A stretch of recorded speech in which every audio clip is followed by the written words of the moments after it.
우리가 지난주에 말씀을 통해서 또한 이렇게 종말신앙과 종말론적 신앙에 관련된 것을 살펴보았습니다. 그리고 부활신앙과 부활론적 신앙에 대해서, 그리고 신비와 신비주의에 관련돼서 우리는 살펴보았고, 은사와 은사주의에 대해서 우리는 살펴보았습니다.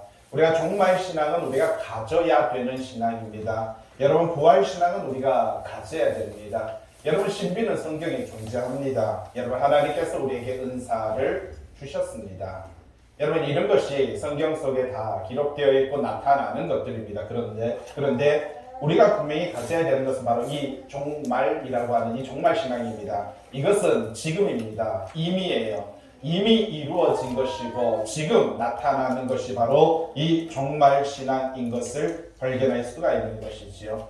예수님께서는 요한복음 11장 25절에 분명히 말씀하셨습니다. 나는 부활이요 생명이니 나를 믿는 자는 죽어도 살겠고 무릇 살아서 나를 믿는 자는 영원히 죽지 아니하리라, 이렇게 말씀하고 계십니다. 주님께서는 바로 지금 곧 부활이다라고 말을 하고 지금 곧 종말이다라고 이렇게 말을 하고 있습니다. 사도 요한은 요한 1서 4장에서 바로 지금이 바로 날세다라고 말하고 지금이 마지막 때다라고 그렇게 이야기합니다. 2000년 전에 말했습니다. 여러분, 2000년 후의 이야기가 아니고 요한 1서는 AD 95년에서 96년도에 기록되었기 때문에 2000년 전에 이미 사도 요한은 지금이 마지막이다라고 그렇게 말을 하고 있는 것을 볼 수가 있는 것이지요. 여러분, 2000년 그때부터 시작해서 모든 역사를 거슬러 오면서 다 종말이 되게 되는 것입니다. 저와 여러분들도 항상 이 종말론적인 신앙을 가져야 됩니다. 이 종말의 신앙을 가져야 된다는 사실입니다. 오늘 지금 내가 여기에서 하나님 앞에 있다는 사실, 여러분, 이 사실이 저와 여러분들에게는 너무나도 소중한 겁니다. 이 종말신앙은 너무나도 중요한 것이죠. 그러나 종말론적 신앙이 있습니다. 이것은 아직이라고 말합니다. 나중에라고 이렇게 말합니다. 말세 지말이라고 그렇게 말을 합니다. 여러분, 예수님을 사모했고 예수님을 따라다녔던 나사로의 여동생 마르다는요, 요한복음 11장 24절에서 뭐라고 말합니까? 예수님께서 이렇게 말씀하셨습니다. 네 오라비가 다시 살아나리라. 여러분, 예수님께서 하시는 말씀은 지금이었습니다. 곧이었습니다. 여러분, 지금 살아나리라라고 말을 했습니다. 그런데 이 종말론적 신앙을 가지고 있었던 마르다는 이렇게 말합니다. 마지막 날 부활 때에는 다시 살아날 줄을 같이 해볼까요? 내가 아나이다. 여러분, 이건 믿는 신앙이 아닙니다. 아는 신앙입니다. 여러분, 지식적인 신앙입니다. 경험적인 신앙입니다. 오늘 여러분의 신앙과 여러분의 믿음은 하나님을, 예수 그리스도를 믿는 신앙입니까? 아는 신앙입니까? 여러분의 지식을 가지고 하나님을 판단하고 하나님의 말씀을 판가름하는 신앙은 도대체 어떤 신앙입니까? 오늘 여러분, 예수님을 그렇게 사모하고, 여러분, 나사로는 예수님과 나이가 거의 한두 살 차이 나든지 비슷합니다. 그럼 마르다는 나사로보다는 한 두세 살 적기 때문에 실질적으로 마르다는요, 예수님을 이성적으로도 좋아했을 것입니다. 어떻게 보면 여자로서 남자를 좋아하는 그 사모하는 마음으로 좋아했을 것입니다. 그러나 그럼에도 불구하고 예수님의 말씀에는 귀 기울이지 않았던 것을 볼 수 있는 것이지요. 여러분들 하나님 사랑하십니까? 여러분들 하나님 아십니까? 좋아하십니까? 여러분, 우리를 사랑한다라고 말을 합니다. 여러분, 신앙과 믿음이 있다라고 그렇게 고백을 합니다. 그런데 우리의 신앙이 종말론적 신앙, 아는 신앙, 경험적인 신앙, 내 지식적인 신앙이다 보니 이 종말의 신앙이 아니라 네 오라비가 지금 살아나리라라고 말을 하고 있음에도 불구하고 그 마르다는요, 마지막 날 부활 때 다시 살아날 줄을 내가 아나이다. 여러분, 이게 종말론적 신앙입니다.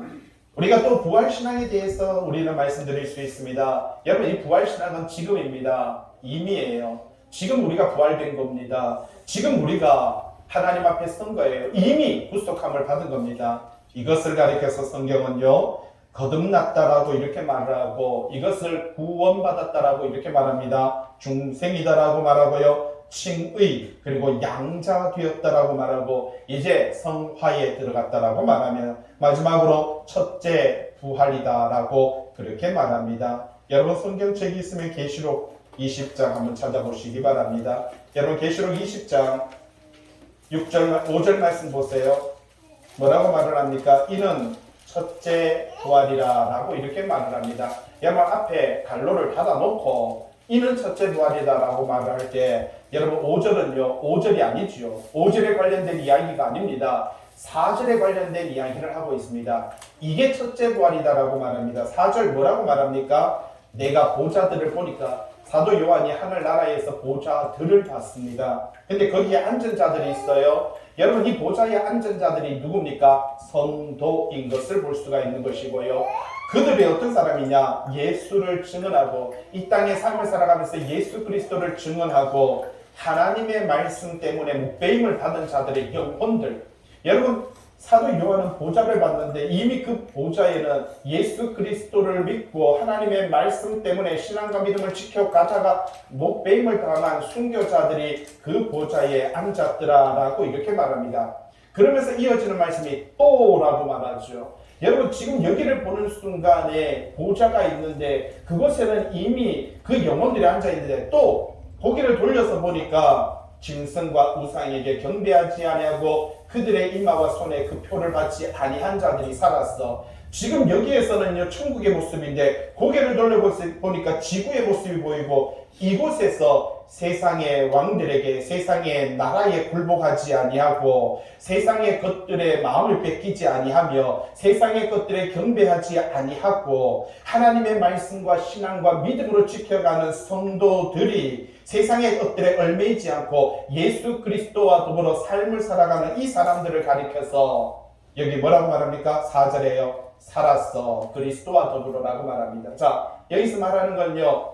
이들도 이 영혼들도 뭐라고요? 살아있고 지금 육체를 갖고 육체와 영혼이 살아있는 이 땅의 지구에 사는 사람들도요 살아있고 이 사람들도 그리스도와 더불어 1000년 동안 왕노릇하고 이 사람들도 지금 그리스도와 더불어 1000년 동안 왕노릇한다. 그러면서 말합니다. 이것이 뭐라고요? 이것과 이것을 첫째 부활이라고 말해요. 그게 5절이잖아요. 이게 첫째 부활이라고 말을 합니다. 여러분 그래서 이것이 구원인 것입니다. 6절 말씀 보세요. 이 첫째 부활에 참여하는 자는 뭐다고요?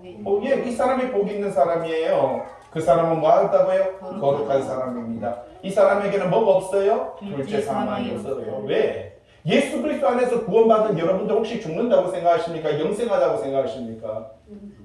우리는요 구원받았다는 것은 영생함을 얻었다는 거예요. 우리가 거듭났다는 뜻은 영생함을 얻었다는 거예요. 성경은 이것을 가리켰어요. 계시록 20장 5절과 6절을 통해서 첫째 부활이다. 이미 죽어서 예수 그리스도와 더불어 함께하는 천년, 예수 그리스도와 지금 더불어 이 땅에서 삶을 살아가는 이 사람들, 이 모든 사람들을 가리켜서 이게 뭐라고요? 첫째 부활에 들어왔다. 여러분 구원도 그렇습니다. 거듭남도 그런 것이다라고 그렇게 말을 하고 있습니다. 이 신앙을 가리켜서 부활 신앙이라고 이렇게 말을 하고 있는 것을 볼 수가 있는 것이죠.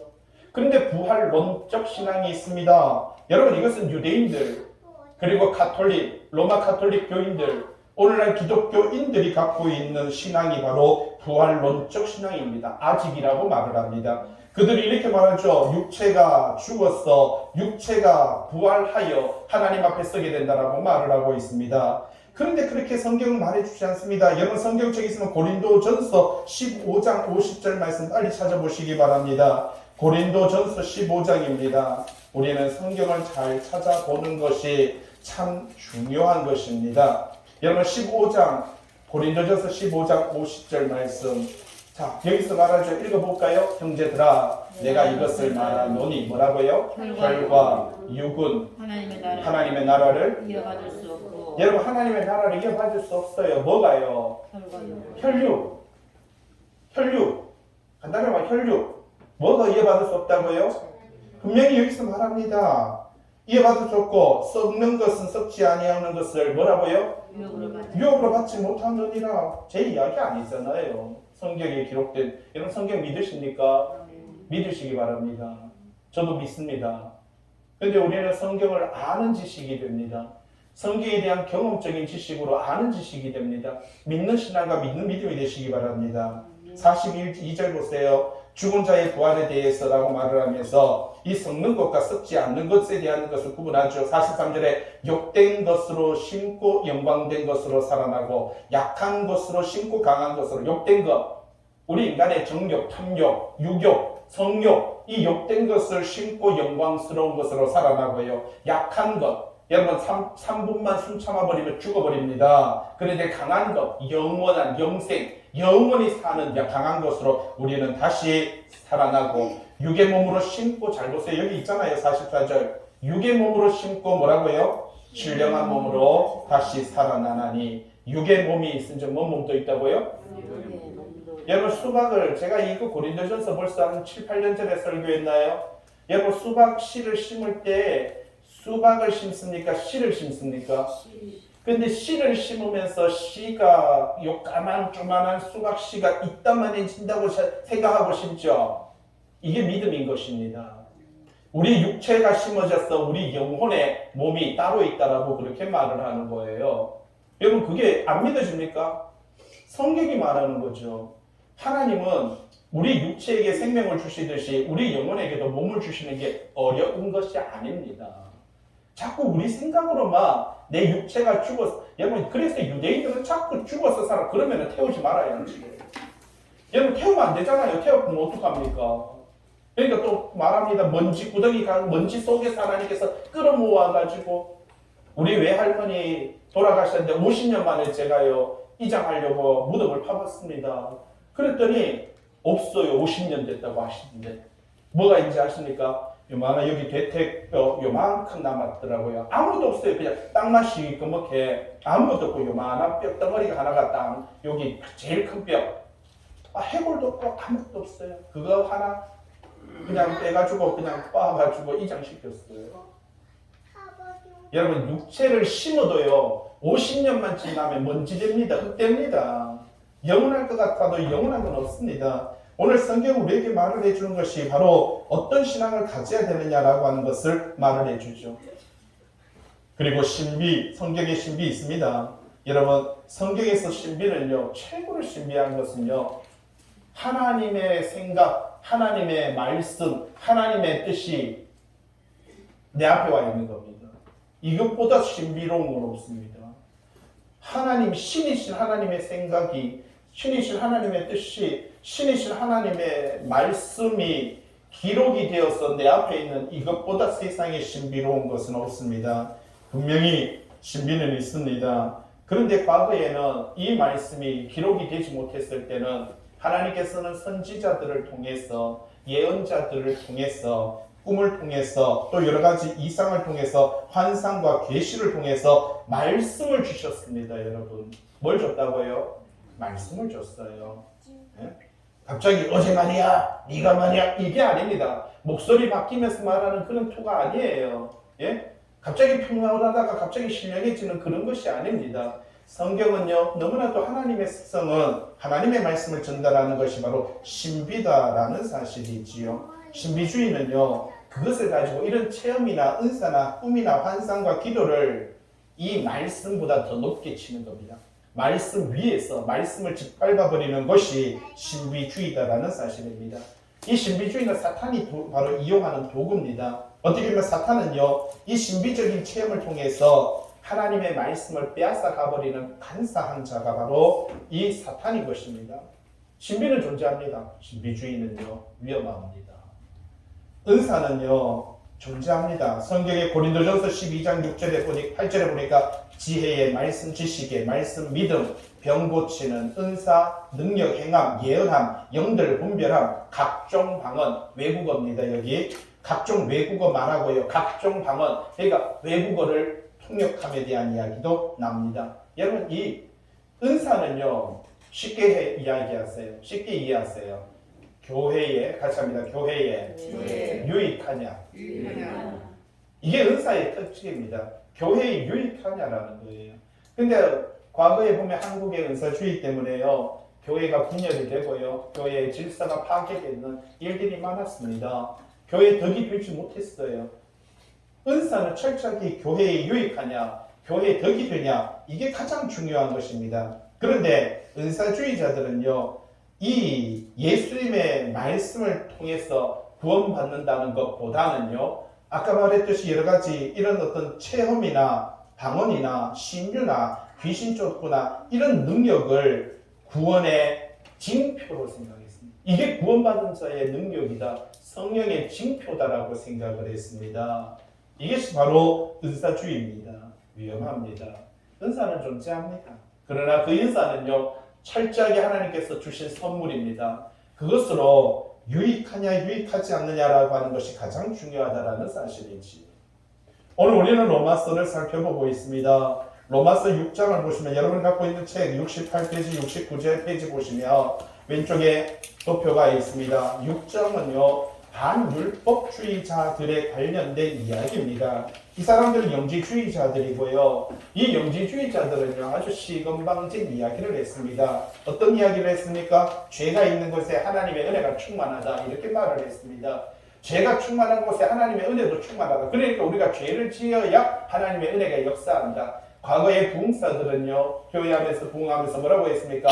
성령의 역사가, 귀신의 역사가 강한 곳에 성령의 역사가 강하다라고 이렇게 말을 했더랬습니다. 여러분, 빛이 있는 곳에는 어둠이 존재하지 않습니다. 빛과 어둠이 공존한다라고 말하는 것은 상당한 어폐가 있다라는 사실입니다. 바로 이렇게 반율법주의자들, 이 율법 폐기론자들은요, 영지주의자들이었는데 이 사람들로 통해서 6장의 말씀이 기록되고 있는 것을 볼 수가 있다는 사실이지요. 그러면서 이 반율법주의자들에 대해서, 영지주의자들에 대해서 바로 사도 바울은 이야기하기를, 너네들은 예수 그리스도와 화합되고 바로 세례로 말미암아 하나 되어 예수 그리스도와 연합된 너희들은 그분 안에서 새롭게 태어나 하나님의 백성으로 삶을 살아가야 된다라고 하는 그 이야기, 바로 이 하나님의 그리스도인으로서 영원한 삶을 살아야 된다, 은혜의 백성으로 살아야 된다라고 하는 이야기를 6장을 통해서 들려주고요. 7장은요, 율법주의자입니다, 여러분. 자, 로마서라고 말씀드렸죠. 로마. 유대 땅은 여기에 있습니다. 그런데 지금 에베소에서 사도 바울이 로마에 있는 교회에게 편지를 쓰고 있습니다. 로마인들입니다. 이방인들이죠. 근데 굳이 유대인들이 찾아가가지고 로마 저기 가가지고요, 교회 찾아 들어가가지고 너네들은 율법 없잖아, 너네들은 할례 안 받았잖아, 너네들은 아브라함 후손 아니잖아, 이 엿다위 소리를 하고 있었던 것이에요. 그래서 그들에게 사도 바울은요, 아브라함이 무슨 할례 받고 구원받았냐? 아브라함이 무슨 율법 받고 구원받았냐? 라고 하면서 지적하는 것이 바로 4장의 이야기인 것을 발견할 수가 있는 것이지요. 그러면서 여기에는 특히 또 근데 영지주의자들이 여기 많이 팽배했습니다. 사도행전에 보면은 마술사 시몬이라는 사람이 있는데 이 사람이 바로 영지주의의 출발점이 되는 것을 볼 수 있습니다. 그래서 이 사람들 때문에 교회가, 기독교가요, 점점 흔들림을 받게 되고, 뿐만 아니라 유대인들이 굳이 찾아가서 교회들마다 들어가가지고 그들에게 말씀 없다, 율법 없다 라고 하면서 반격을 해왔던 이런 모습이 있습니다. 그래서 6장은요, 이 영지주의자들, 이 반율법주의자들에게 대한 이야기를 들려주고, 7장은요, 보면은 율법주의자입니다. 이거 누굽니까? 유대인들에 관련된 이야기를 하고 있는 것을 볼 수가 있는 것이지요. 자, 그러면은 반율법주의자들에게는 율법이 소중하다라고 말해야 됩니다. 그런데 율법주의자들에게는 율법이 의미 없다라고 말하는 거예요. 그래서 6장과 7장은요, 율법에 관련된 이야기인데, 하나는 율법이 정말 소중해 라고 말해요. 왜? 영지주의자들 때문에. 이 반율법주의자들. 그런데 율법주의자들에게는 아니야, 율법은 의미 없어 라고 말하는 이야기를 남편과, 그러니까 전남편과 후남편에 관련된 이야기를 우리들에게 들려주고 있는 것을 볼 수가 있다는 사실입니다. 그래서 한 여인이, 남편이, 2절에 보세요. 7장 2절에 69페이지, 남편이 있는 여인이 남편 생전에서는 법으로 그에게 매인받으나 라고 말하죠. 지난주에도 말씀을 드렸지만 여러분, 우리가 남편에게서 자유함을 얻는 방법이, 첫째는요, 남편이 죽거나, 둘째는 뭐라고요? 내가 죽거나입니다. 그런데 율법은 죽는 존재가 아니거든요. 여러분, 왜? 율법은 하나님의 말씀이기 때문에 그렇습니다.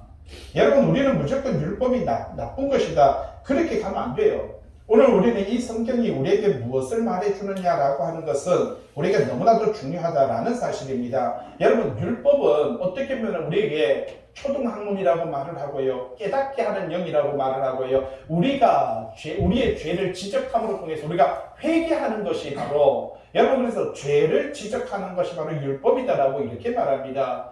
여러분, 죄를 지적하는 게 잘못됐습니까? 여러분, 누가 여러분들이 잘못했다라고 했을 때, 어떤 잘못을 했을 때, 여러분, 그것을 지적하는 사람이 잘못했습니까? 아니면은 그것이 잘못한 사람이 잘못한 겁니까? 잘못한 사람이 잘못한 거죠. 그런데 지적한 사람을요, 우리는요, 공격해버립니다. 그 사람이 무슨 나쁜 사람. 여러분, 율법은 우리의 죄를 지적하는 겁니다. 그러니까 율법이 나쁜 거 아니에요. 율법은 성경은 뭐라고 말해요? 참되니라고 말합니다. 여러분, 복음도 계명도 오늘 7장에는요, 계명도 참되고 율법도 참되다라고 말을 하지, 결코 율법은 나쁜 놈이고 계명, 복음은 좋은 것이다, 그렇게 말합니다. 말하지 않습니다. 둘 다 참되다. 왜? 둘 다 하나님으로부터 왔기 때문에 그렇습니다. 그런데 율법만을 가지고는요, 우리가 구원함을 얻지 못하니까 예수 그리스도의 계명, 복음이 우리에게 다가와 예수 그리스도의 은혜로 말미암아 성령의 견인으로 말미암아 우리가 구속함을 얻고 하나님의 백성, 하나님의 자녀 되어 하나님 앞에 나아갈 수 있는 은혜의 반열에 들어간다 라고 하는 것이 성경이 우리에게 들려주는 이야기다라는 사실이죠. 자, 그래서 7장 2절에 남편 있는 여인이 남편 생전에는 뭐라고요? 법으로 그에게 매인바 되나 만일 그 남편이 죽으면 남편의 법에서 벗어나느냐. 맞습니다. 남편이 죽으면 여러분 그 여인은 자유함을 얻을 수 있습니다. 그런데 좀 전에 말했죠. 율법은요 죽는 존재가 아니에요. 그러면 누가 죽어야 됩니까? 내가 죽어야 된다라는 사실입니다. 그래서 성경은요 예수 그리스도께서 십자가에 달리실 때 우리 성도도 옛사람이 여러분 옛사람이 예수 그리스도의 십자가의 사건과 더불어서 같이 죽는 거예요. 그래서 예수님께서 부활하실 때 우리는 그 부활신앙 안에서 같이 부활하는 겁니다. 그래서 새 사람이 되는 거예요. 그걸 거듭났다라고 말하고요. 그걸 구원받았다라고 말하고 그걸 첫째 부활이라고 말하는 거예요. 그걸 중생이라고 말을 하고 그걸 성화라고 말하고 그걸 칭의라고 이렇게 표현을 하는 겁니다.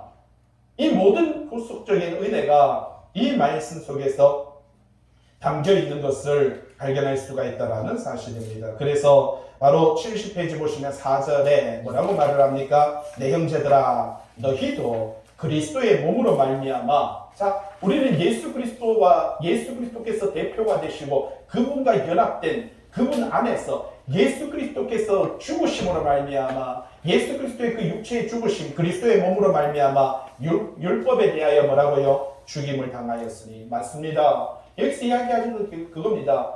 우리는 아담이 대표이듯이 예수 그리스도께서 대표이고 우리는 아담에 연합된 자이듯이 아담과 하와가 범죄함으로 모든 인류에게 죄가 들어왔듯이 예수 그리스도와 대표가 되시는 그분과 연합함으로 그분의 십자가의 죽으심으로 우리도 뭐라고요? 죽임을 당하였고. 예?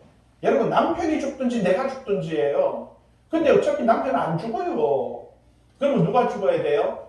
내가 죽어야 되는 거예요. 율법은 죽는 존재가 아니에요. 왜? 율법은 하나님의 말씀이니까 그렇습니다. 계명도 하나님의 말씀인 거예요. 그런데 다른 거죠. 율법은요. 우리의 죄를 지적하고 우리의 죄를 깨닫게 하는 역할을 하지만 여러분 복음은요. 우리의 죄 가운데서 죄를 어떻게 해요? 덮어주시고 용서해 주시고 어떻게 해요? 사해 주시고 없다 하시는 거예요. 그게 칭의예요. 이제 넌 죄 없어. 그걸 가리켜서 뭐라고요? 칭의다라고 그렇게 말하는 게 그게 복음인 거예요. 율법은 지적합니다. 깨닫게 합니다. 다가와서 말합니다. 너 그랬지? 너 그랬잖아. 너 안 돼. 이게 사탄은 역할 있어요. 가만히 있다가 죄를 딱 지면은요. 싹 하면서 싹 내밉니다. 뭘 내밀어요? 율법을 내밀어요. 너 봐. 몇 조 몇 항도 쥐었어 안 줬어? 있네요. 아이고. 이게 율법주의입니다. 그래서 7장에서는요. 이 이야기를 우리에게 들려주고 있는 것을 발견할 수가 있다라는 사실입니다. 6절 말씀 보세요. 71페이지입니다. 이제는 우리가 얽매였던 것에 대해서 뭐라고요? 죽었으므로. 맞습니다. 율법에 대해서 우리는 그렇게 얽매여 있었습니다. 그 가운데서 뭐 했다고요? 죽었으므로. 그 다음 단어 한번 읽어볼까요? 같이 크게 읽어볼게요. 시작. 율법에서 벗어났습니다. 맞습니다. 우리는요 얽매였던 것에서 죽었어요. 율법은 우리의 죄를 지적하고 깨닫게 합니다. 여러분 이 율법 때문에 우리가 죄를 진 걸 아는 거예요. 예? 요새 보면은 검수, 완박 뭐 이런 단어가 있는데 검찰의 수사권을 완전하게 박탈한다 뭐 이런 거죠.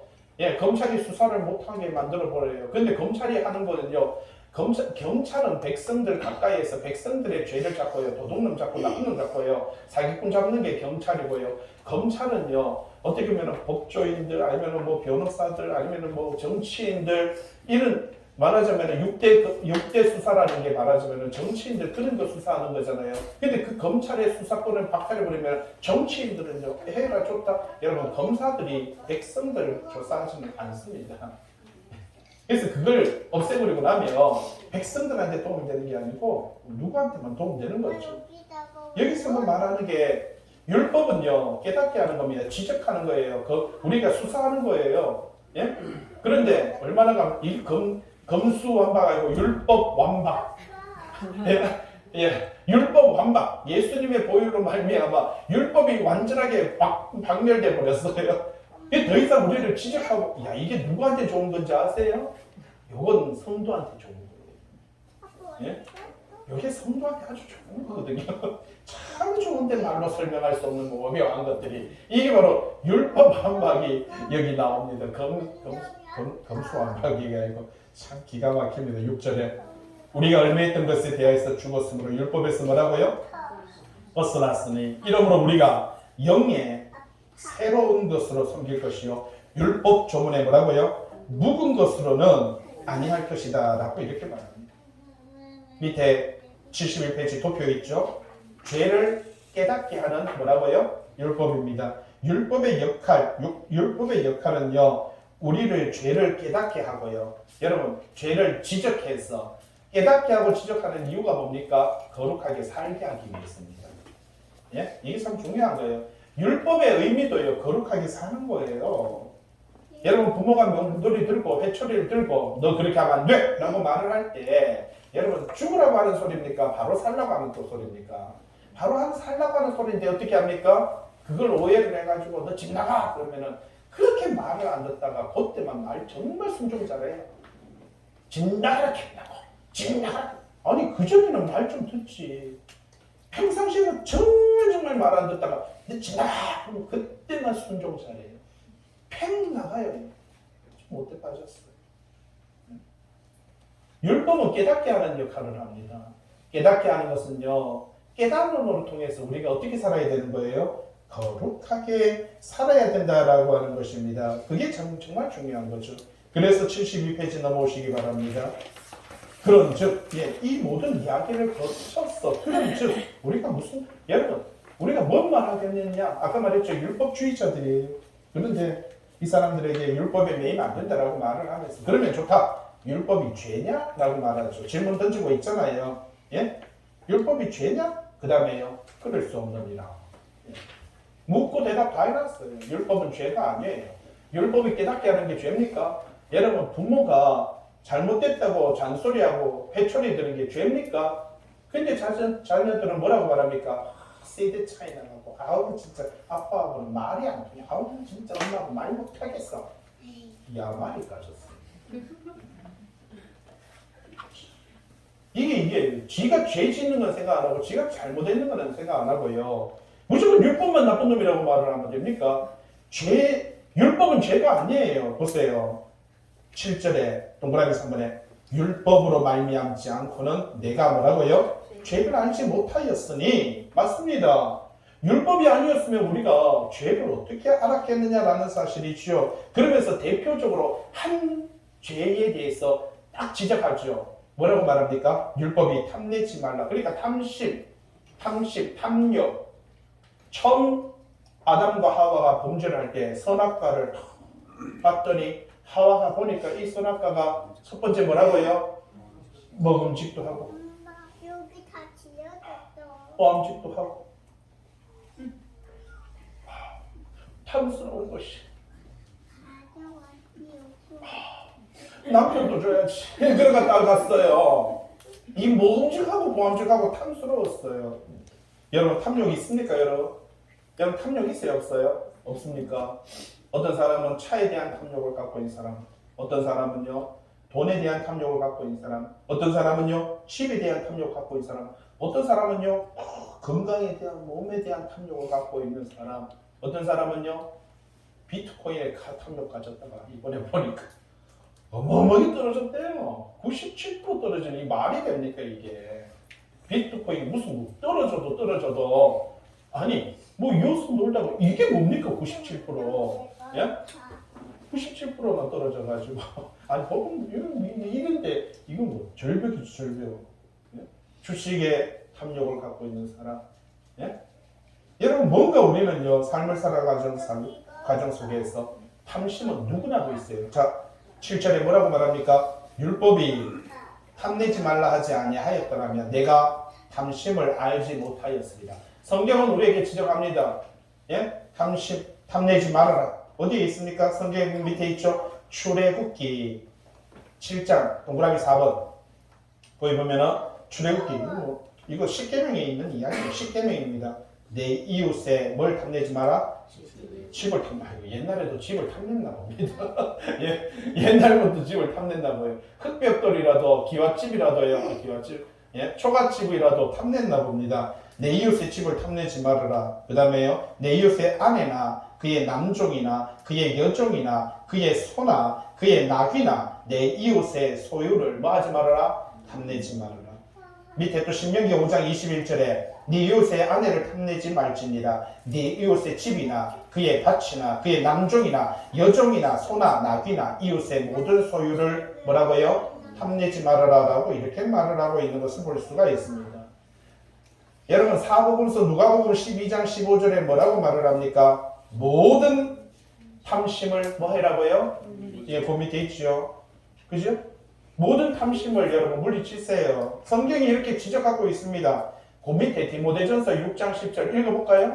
이게 참 기가 막히죠. 우리 이게 제일 안 넘어가는 거죠. 읽어볼게요. 시작. 돈을 사랑함이 일만하게 뿌리가 되나니. 그 다음에요. 이것을 탐내는 자들은 뭘 받아요? 미혹을 받아. 그 다음에요. 믿음에서 떠나. 그리고요. 많은 근심으로써 자기를 찔렀도다. 그렇게 말을 하고 있는 것을 볼 수가 있다는 사실입니다. 여러분 그런데 그 밑에 다음 한번 보세요. 바로 디모데전서 바로 밑에. 탐심은 인간의 심성 속에 은밀하게 자리 잡고 있으며 실제적인 범법 행위가 아니기 때문에 사람들이 죄로 깨닫지 못합니다. 여러분 차라리 술 마시고 담배 피고 다른 행동을 하는 것들은요 도둑질하고 죽이고 살인하는 거는요 죄라고 여기는데 이게요 속으로 탐하는 마음을 가지고 이게 도대체 죄인지 죄가 아닌지 몰라요. 맞죠? 성경에서 이걸 지적하지 않았으면 우리는 인간적으로 살아가면서 죄라고 아무도 지적할 수 없어요. 왜? 제가 돈 벌어가지고 집 사겠다는데 내가 돈 벌어서 좋은 차 사겠다는데 내가 돈 벌어가지고 뭐 내가 하겠다는데 그걸 가지고 우리는 죄라고 지적하지 않습니다. 오늘 성경은 우리에게 인간이 모든 탐심에 대해서 말을 하고 있는 것을 볼 수가 있다는 사실이죠. 밑에 골로새서 3장 5절만 한번 보세요. 그러므로 땅에 있는 지체, 여러분 땅에 있는 지체 육체 이것을 뭐라고요? 죽이라. 왜냐? 이 육체는요 음란과 부정과 사욕과 악한 정욕과 탐심이니. 그 다음에 읽어볼까요? 시작. 탐심은 여러분 탐심이 뭐라고요? 여러분 탐심이 우상숭배입니다. 결국 어떤 사람은 먹는 걸 탐하는 사람도 있어요. 엄청 먹는 걸 탐하는 사람도 있어요. 여러분 탐심이 이게 다 어떻게 보면 우상숭배다. 8절 그러나 참 기가 막힌 단어. 죄가 뭘 타요? 희열. 야, 여보세요. 창세기에도 이런 말이 있죠. 가인에게 말했죠. 죄가 문에 엎드렸느냐 이런 단어 나오죠. 그죠? 죄가 문에 말은 뭐예요? 죄가 지금 문 밖에서 널 기다리고 있다는 거예요. 빨리 나온다는 거예요. 나와라. 죄가 기다리고 있어요. 여러분 죄가 인격체가 되어가지고 죄가 무슨 있잖아요. 가인을 야 나와봐. 빨리 나와. 빨리 나와. 빨리 나와. 야 미치겠다. 빨리 나와. 좀 나와. 빨리. 죄가 문 밖에서 기다린다. 너는 죄를 다스려라라고 말했습니다. 하나님께서 말했어요. 가인에게. 너는 죄를 뭐 하라고요? 다스려라. 다스릴 권한이 있었어요. 왜? 모든 인류의 주인으로 인간을 만들었기 때문에. 여러분 죄를 지을 수도 있고요. 죄를 우리가 짓지 않을 수도 있어요. 우리는 얼마든지 선택할 수 있어요. 순간순간 분노가 나고 순간순간 좌절이 되고요. 순간순간 흥분이 될 때 있습니다. 가끔 가다가 뭐 죽여버리고 싶을 때가 있고요. 죽어버리고 싶을 때가 있습니다. 그런데 그것도 모두가 뭐라고요? 죄인데 너는 죄를 어떻게 하라고요? 다스리라라고 말을 하고 있습니다. 지나고 나면 내가 그때 야 정말 그거 안 했다. 안 하길 진짜 잘했다 할 때가 있습니다. 예? 근데 죄는 끊임없이 우리 문 밖에 썼어. 시시탕탕 빨리 나와 빨리 나와 빨리 하자. 야야 우리 동역잖아. 내가 너의 친구 더 친구가 줄게. 우리 함께 가자. 죄가 문 밖에 기다리고 있어요. 예? 야 문을 뚫어 상관아 빨리 나온다. 성문아 빨리 나온다. 여기서 뭐하면 네가 왜 눈 뜨고 있냐. 눈 감고 있어야지. 빨리 나온다 지금. 이렇게 말을 하고 있어요. 죄가 기회를 여보세요. 8절 죄가 뭘 한다고요? 기회를 탔어. 예? 계명으로 말미암아 죄가 기회를 탔어. 계명으로 말미암아 여러분 말씀으로 말미암아 내 속에서 온갖 뭘 이룬다고요? 탐심을 이루었나니 라고 이렇게 말을 하고 있는 것을 볼 수가 있습니다. 참. 이는 율법이 없으면 죄가 죽은 것입니다. 자, 율법이 역할이 크죠? 계명, 하나님의 은혜로 우리는 구원을 받았습니다. 하나님께서 나의 죄를 속량해 주셨습니다. 우리는 구속함을 얻었습니다. 우리는 칭의를 받았습니다. 우리는 첫째 구원에 들어갔습니다. 오 할렐루야 나는 하나님의 백성이 되었습니다. 계명으로 말미암아 여러분 계명은 상당히 좋은 거잖아요. 이거 얼마나 좋은 겁니까? 그런데 율법이 없으면은 예? 할렐루야 놀렐루야 이러면서 자기 마음대로 살아간다라는 뜻이에요. 이거 엄청난 겁니다. 무섭죠. 금방 율법이 지금 우리에게 어떤 역할을 좀 전에 율법은 전 남편이라고 율법 버려야 돼. 그래서 내가 죽었으니까 이제 율법하고 상관없어 복음하고 살아야지 라고 말했더니 복음이 계명이 내 속에서 뭘 이룬다고요? 온갖 탐심을 이룬다. 내가 구원함을 얻었다. 백성이 됐다. 자녀가 됐다. 나 생명을 얻었으니까 내 마음대로 살아갈 수 있다라고 하는 이 이기적인 이 마음. 근데 그것을 지적하는 것이 뭐라고요? 율법이 있음으로 말미암아 너의 죄를 지적하고 있다. 율법이 너를 깨닫게 하고 있다. 그러니까 하나님은 율법과 복음을 얼마나 적절하게 우리 삶 속에 주고 있는지 모릅니다. 여러분 그래서 신약 성경은요 전부 다 구약의 성경을 다 가지고 있는 것을 발견할 수가 있는 것이지요. 자 밑에 동그라미 2번에 한번 보세요. 동그라미 2번에 8절에 동그라미 2번에 사도 바울도 이렇게 복음을 적었음에도 불구하고 동그라미 2번에 하나 둘 셋 네 번째 줄에 그러기에 바울이 참 나의 행하는 것을 내가 알지 못하노니 참 뭐예요? 야, 내가 율법도 알고, 내가 복음도 알고, 내가 예수님도 만났고, 내가 천국도 봤는데, 나의 행하는 것을 내가 알죠. 야, 내가 육체는 내가 감당이 안 돼. 내 육체가 갖고 있는 이 정욕, 이 육체가 갖고 있는 이 탐욕, 이 육체가 갖고 있는 이 성욕, 육체가 갖고 있는 이 절제 못하는 내 육체, 이건 내가 감당하지 못하겠어. 이게 바울이 그 말을 하고 있습니다. 원하는 이것을 행하지 아니하고 도리어 미워하는 그것을 함이니라. 예? 뒤에 15절 보세요. 75페이지 있네. 75페이지. 내가 행하는 것을 내가 알지 못하노니 곧 내가 원하는 것을 행하지 아니하고 도리어 미워하는 것을 행함이라. 예? 이렇게 해가지고 어디 뭐예요? 24절 77페이지. 오호라 나는 뭐라고요? 예? 공부한 사람 뜻이 뭐예요? 예? 간단하게 말하면 옆에 즉 불행한 사람. 나 참 불행하다. 말하죠. 미치겠다 이 말을 하고 있는 것을 볼 수가 있죠. 탄실합니다. 자기 자신이 이 벗어나지 못한 죄성, 이 벗어나지 못한 인간의 탐욕, 이 벗어나지 못하는 인간의 이 성욕, 이 벗어나지 못하는 인간의 이 정욕, 이 물심욕, 돈에 대한 욕구. 내가 복음을 알고 내가 율법도 알고 내가 예수님도 만났고 내가 천국까지 봤는데도 불구하고 난 미치겠다. 얼마나 바울이 정말 순수합니까? 정말 그대로 고백하잖아요. 우리 똑같은 이 고백을 갖고 있지 않습니까? 73페이지 한번 보세요. 9절. 전에 율법을 깨닫지 못했을 때는 내가 살았냐? 내가 전에는 내가 율법을 몰랐을 때는 뭐라고요? 율법을 깨닫지 못했을 때는 내가 살았더니, 그러니까 내가 율법주의자로 삶을 살았을 때는 율법이 옳다라고 믿었고 율법을 알므로 통해서 내가 기독교인들을 죽이기까지 했는데 계명이 이름에 죄는 뭐라고요? 살아나고 나는 죽는다. 참 기가 막힙니다. 동그라미 1번 한번 보세요. 밑에 사도행전 22장 4절 간주에 내가 이 도를 박해하여 뭡니까? 내가 율법을 알고 율법주의를 자고 바리새인으로 삶을 살아갈 때는 이 도, 예수 그리스도를 믿는 복음 안에 있는 예수 그리스도를 믿는 그 사람들이 이 도를 뭐 했다고요? 박해하여. 그 다음 단어요. 사람을 뭐까지 했다고요? 죽이기까지 하고. 사도 바울이 기독교인들을 죽이기까지 하고 남녀를 결박하여 오개를 넘겨더라라고 이렇게 말합니다. 그때 내가 율법 안에 있을 때는 율법이 내 죄를 깨닫게 하는 것은 내가 깨닫지 못하고 내가 내 의만 살아나가지고 기독교인들을 죽이고, 그런데 계명이 이루고 나니까 결국은 내 죄가 지적이 되고 죄가 살아났어.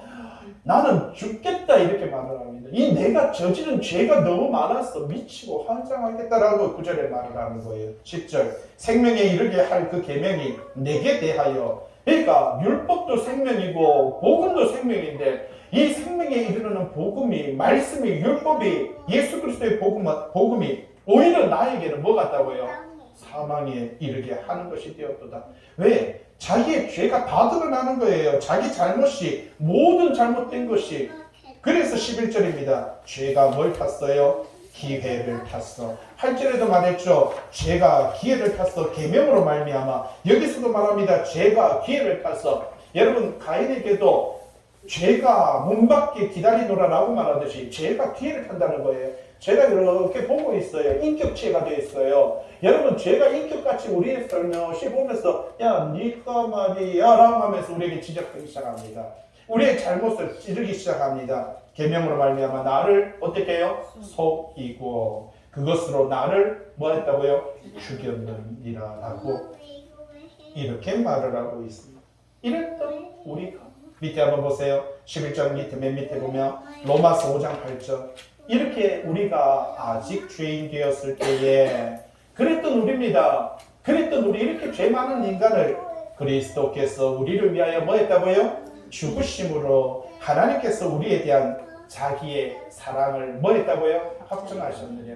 여러분, 우리는 죽을 수밖에 없는 존재인데 하나님께서 우리를 사랑한다는 것을 예수 그리스도의 십자가 사건으로 이 사랑을 우리에게 보여주셨다. 그렇게 말합니다. 여러분, 이렇게 살아날 수 없고 존재할 수 없는 우리를 하나님은 사랑하셨다라고 이렇게 말합니다. 로마서 8장 1절 12절 바로 위에 있죠. 같이 한번 읽어볼까요? 크게 읽어볼게요. 시작. 그러므로 이제 그리스도 예수 안에 있는 자에게는 뭐라고요? 그렇죠. 결코 뭐가 없어요? 그렇습니다. 여러분, 누가 비판하고 신뢰하고 판단할 수 없어요. 정죄할 수 없어요. 사탄도 우리를 정죄할 수 없어요. 왜? 예수 그리스도 안에서 구속함을 입었기 때문에 그렇다라는 사실입니다. 그리스도 예수 안에 있는 그 생명에, 그 성령의 그 법이 이 죄와 사망의 법에서 너희를 어떻게 했다고요? 해방하였음이니라. 그래서 12절입니다. 이러보건대 율법은 뭐 하다고요? 그렇죠. 율법도 거룩합니다. 계명도 뭐 하다고요? 맞습니다. 계명도 거룩해요. 그것은 뭐라고요? 율법도 의롭습니다. 여러분, 계명도 의롭습니다. 율법도 선한 거예요. 율법 바로 계명도 선한 거예요. 우리가 죄인입니다. 우리가 죄인인 것이지요. 예? 13절. 그런즉 선한 것이 내게 뭐가 되었다고요? 사망이 되었느냐? 그럴 수 없느니라. 여러분, 선한 것이 어떻게 우리에게, 여러분, 지적한다고 부모가 잘못했다고 깨닫게 하는 것이 그게 죄입니까? 부모가 죄예요? 상대가 안 돼요? 말이 안 돼요? 아니지요. 선한 것이 내게 사망이 되었느냐? 그럴 수 없습니다. 오직 죄가 죄로 드러나기 위하여 선한 그것으로 말미암아 나를 뭐라고요? 죽게 만들었으니. 그걸 뭐래요? 죄가 기회를 탔어. 계명으로 말미암아 뭐라고요? 지적하는 거예요. 여러분, 죄가 8절에도 기회를 탔어. 계명, 말씀으로 말미암아 우리를 뭐라고요? 짓누르는 거예요. 사탄은 기회를 타서 우리가 죄 짓도록 이렇게 기다렸다가 야 성경에 너 뭐 똑바로 했어? 사탄이 그렇게 해서 우리를 뭐라고요? 죽인다라고 그렇게 말을 합니다. 네? 선한 것은 내게 사망이 되는 게 아닙니다. 죄가 죄로 드러나기 위하여 선한 그것으로 말미암아 나를 죽게 만들었으니 이는 계명으로 말미암아 죄로 심히 죄되게 하려 함이니라 하고 이렇게 말을 하고 있습니다. 온전히 저와 여러분들은 이 사탄이 기회를 참고 사탄이 문 밖에서 우리를 기다리는 그것에 유혹되어 미혹되어 넘어지는 신앙이 되지 마시고 율법과 계명 안에서 참 복음 안에서 예수 그리스도의 구속의 은혜 안에서 신앙과 믿음을 지켜가는 하나님의 사람 되시길 주님의 이름으로 부탁을 드립니다. 기도합니다.